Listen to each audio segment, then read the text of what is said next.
Friends, welcome back to my channel the mind motivation. और मैं आज आपको बताती हूँ कि क्यों आपको गुस्सा नहीं करना चाहिए। क्रोध को आज ही रोक दो और कुछ भी करके ना, don't be angry ever again in your life. एक बार एक व्यक्ति अपने किसी रिश्तेदार से बहुत वर्षों के बाद मिलता है।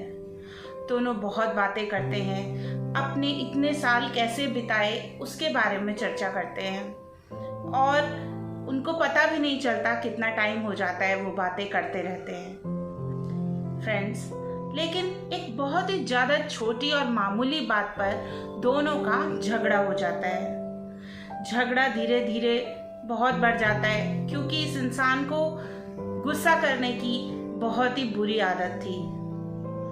क्रोध के चक्कर में वो ऐसी ऐसी अनाप शनाप बातें बोल देता है जिससे कि उसके रिश्तेदार का दिल इतना ज़्यादा दुख जाता है कि वो वापस अपने गांव को लौट जाता है। कुछ टाइम में इस व्यक्ति को अपने किए पर, अपने बोले हुए बातों पर, गुस्से में जो उसने कही थी उस पर बहुत ज़्यादा दुख होता है और वो पश्चाताप करना चाहता है, प्रायश्चित करना चाहता है। लेकिन अब तो उसका रिश्तेदार वापस बहुत दूर अपने गांव चला गया है, तो अब वो क्या करे फ्रेंड्स।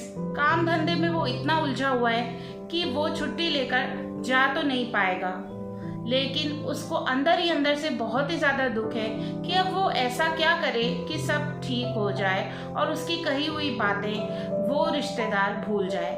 तो वो एक संत के पास जाता है और संत से पूरी बात बताता है कि ऐसा ऐसा हुआ था और मैंने बहुत ही ज़्यादा क्रोध में आकर कुछ उटपटांग बोल दिया। बात तो बहुत ही ज़्यादा मामूली थी, अगर मैं अपने वश में होता तो मैं उस छोटी सी मामूली बात को इग्नोर करता और कुछ ऐसा रिएक्ट ना करता। तो अब संत महाराज जी, आप ही बताइए कि मैं क्या करूं। तो संत उसे कुछ पंख इकट्ठा करने के लिए बोलते हैं जो पास में रखे होते हैं। तो वो पंखों को इकट्ठा करता है। उसके बाद संत महाराज उसे बोलते हैं कि जाकर इसे चौराहे पर रख दो। तो वो ऐसा ही करता है और जाकर चौराहे पर उन पंखों को रख देता है। अब संत महाराज जी उसे बोलते हैं कि अब तुम कल आना। तो कहे अनुसार वो व्यक्ति संत जी के पास दोबारा कल आता है और संत महाराज जी से पूछता है कि अब मैं क्या करूं। तो संत महाराज जी उसे कहते हैं कि जाओ, जो पंख मैंने तुम्हें चौराहे पर रखने के लिए कहे थे ना, उन्हें वापस ले आओ। वो वापस जाता है बट वहां देखता है कि सारे पंख तो उड़ चुके हैं और वहां पर एक आधा पंख पड़ा है बस, और बहुत सारे पंख तो इधर उधर उड़ चुके हैं। तो वो वापस आता है और महाराज जी को बोलता है कि महाराज जी, पंख तो सारे उड़ चुके हैं, उन्हें वापस लाना तो बहुत ही मुश्किल है। तो संत महाराज जी उससे बोलते हैं कि जिस तरीके से ये पंख उड़ चुके हैं एक बार और वापस इन्हें लाना नामुमकिन के बराबर है, उसी प्रकार मुख से निकले हुए अनाप शनाप वर्ड्स वापस तो आ नहीं सकते। क्रोध में आकर कही हुई बातें तो वापस भी नहीं आ पाएंगी। हम कई बार अपनी भावनाओं में क्रोध के कारण इतना ज्यादा बह जाते हैं कि हम दूसरे की भावनाओं की कद्र करना भूल ही जाते हैं। हम ये सोच ही नहीं पाते कि हमारे कहे हुए शब्द उसके दिल पर कितना ज्यादा वार कर रहे होंगे और उसे कितना ज्यादा बुरा लग रहा होगा।